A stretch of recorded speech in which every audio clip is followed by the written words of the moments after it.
What's good, my people? I am blazing through these animation videos, and I'm glad to see so many people like them. Sorry these take so long. I like doing the animation, the video, somewhat the voiceover. It's just writing the scripts. It gets to me. Most of my scripts for my animation videos are 18 pages long. You might be asking, why do I need a script? It's because I just go off on a tangent and getting everybody confused what I talk about. Plus, it helps me to remember the important parts of the video. It's a lot of work to make these videos, but I do it for you guys. Speaking of work, this video is going to be talking about my first job. Everyone remembers their first job has a good or bad experience. Most people's first job is either in the fast food place or the grocery store. Mine was at a go-kart park. My dad was complaining about me getting a job, as do all parents. He wanted me to go work at a go-kart place because he knew the owner. When I got my first job, I was nervous and shy because I never had a job before. My first ride I was trained on was the bumper cars. The guy who was training me was one of the coolest guys there. He was one of the co-workers that made the job bearable to work. My favorite place to work was the 8-track because you need 3 people to work there. So you had people to pass the time. You had to lock up your phone in a locker so that you won't be on their phone when you're working the rides. There was one track that everyone hates, and it is called Eurotrack because you work alone and you have to manage 12 go-karts, and it's on a hill, which means it is super hot. I think Eurotrack, I worked the most because I would always give these creative speeches when I was given the rules because I would just get so bored and lonely up there, and people actually complimented me on my speeches. There is this one track that is for 4 to 9-year-olds. It's called Rookie Track. It's pretty much bumper cars because the kids don't know how to, actually drive, but it's not as hard as Eurotrack because the carts are smaller and easier to manage. I would pretend that I was a race announcer and the little kids were actual racers. Their parents would always laugh at my announcer voice, and some of my coworkers always said that they loved the speeches that I would give and they just found it enjoyable to listen to. The job was really fun and the owners were always so nice to me and would always joke around. Even the managers were really nice too. One of the managers was a film guy like me, so we would both bond over what new movies we saw when I was on break. There was one ride I never wanted to work, and it was a water ride, and you had these small red boats with a little water gun attached to it. Sometimes you would have a partner, but most of the time you would be on your own. There was one time where all the boats were out on the water, and I was watching to make sure that there was no problems, and I saw there was this one boat in the middle of the pool with nobody in it. I was thinking, if someone has drowned in the pool, I was not going to save them because then there will be 2 people drowning in the pool. So I'm looking to see where the driver went, and then from the corner of my eye, I see this grown man walking up to me. I looked at him and he said, "I got bored, so I just got out," which was strange because his boat was in the middle of the pool and there wasn't a single drop of water on him. So I'm trying to figure out, how did this man manage to get out of the boat? So after 8 minutes, I had to let everybody off the ride and I had to go get this boat, which at this time, the boat drifted underneath the waterfalls and I couldn't let anybody else onto the ride until I get this boat. All boats had to be docked before I let more people in. So the person who was afraid of water had to take a boat, sail to the other side of the pool underneath the waterfall, and grab the boat with one hand and sail back to the dock. What made it worse was my ride was full. I had 18 people waiting to ride this ride. There was this other time on this ride where these 3 punk kids were riding their bikes through the park. They looked like those average kids who never follow the rules and just cause problems just because they can. They went over to the family picnic area and started jumping on and off the tables with their bikes. And of course, one of them fell and busted his mouth and blood was everywhere, and the ambulance had to come. During that time, they radioed to us that there will be radio silence so that they can fix the issue. So my ride was packed with people, and this little girl who was like 5 years old tried to get in the boat without me, and she fell. but I managed to catch her before she fell into the pool. One leg was in the boat and the other leg was on the dock, and the boat started drifting away. So I'm doing the split while holding this child with both hands, keeping her from falling into the water. And she was the first one I tried to help into the boat. There were still 13 more people I had to help get into the boat. I couldn't radio for help, so I had to do everything myself. So I used all my strength and the force to pull my legs together and put the child safely on the boat, and I managed to let all the riders on the ride. Let me tell you, that is one of the hardest days of my life. There was one time in Eurotrack where I had this one customer. She was a small girl. I told her the rules of the track and she started driving. I have no clue what was going through her mind, but she started doing donuts on the track and bumping into the rails on purpose. For safety reasons, I had to ban her from driving on all tracks because doing donuts on the track will get you banned immediately. There is no warning. Now, if you have a job where you have to deal with a third party, you'll get some customers who think that they can tell the workers how to do their job. In case you guys don't know, I am not a red fox. People still call me a cat, but I am black. And some customers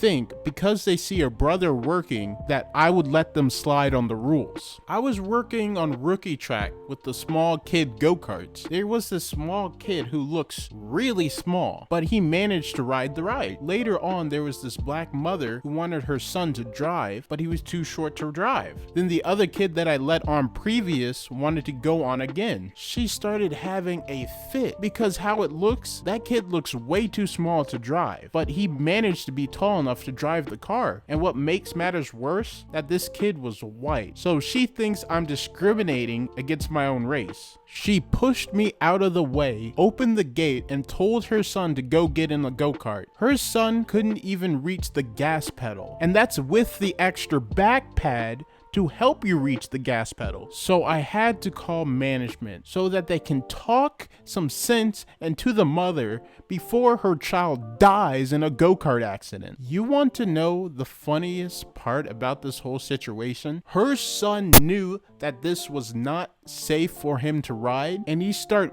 begging me to let him off. So I let him off the go-kart, and as we're walking to the gate, his mother was so mad, she stormed off without her child. Like, how can you be that full of yourself that just because you were proven wrong, you would act like a child? Her 5-year-old son was acting more of an adult than she was. Like, lady, the rules are here for a reason. I'm trying to make sure your kids are safe. If your child gets really hurt on the ride, who are you going to blame? You'll blame the person who let your child on the ride, even though you forced them to. So eventually management came and I told them what happened. Each time she passes my ride, she would just give me the hairy eye. Like, I don't get it. When people are working and they have to deal with an unruly customer, they hate it because they know it's not their rules. It's the company's rules. So why would you start causing problems with people who are just trying to make a living? There was another time on Rookie Check where an African American family came to ride the ride, but this time it was a father and his son. I told the dad that he was too small to drive, and at first he was cool with it and left. Unfortunately, if you're too small to drive on this track, you pretty much can't ride 90% of the rides at the park. The only thing you can do is do bumper cars and Kiddieland. So he came back and was telling me to come over to talk to him while a race was going on. Why did he think I would walk onto a track where these wannabe Mario Kart racers was racing on it? I told him to please wait until after the race because I'm not going to be hit with a red turtle shell. After the race, I went over to talk to the guy. I explained that if your child races, there's a good chance that he will get hurt really badly. This is what this father said to me. Well, if my son gets hurt, I won't hold it against the park. I will just say it was my own fault for pushing you to let him drive. Sir, are you stupid? You are willing to risk your child's safety to drive a go-kart. What type of parent are you? I told him, sir, this is a vehicle. People die from vehicle accidents almost every day. Just because it's a go-kart made just for kids doesn't mean they can't get hurt. Then he started trying to negotiate with me on how many laps he can do. So I just told him if he wants, he can make a case to management. So he should talk to the people who are in charge and not me. I don't make the rules.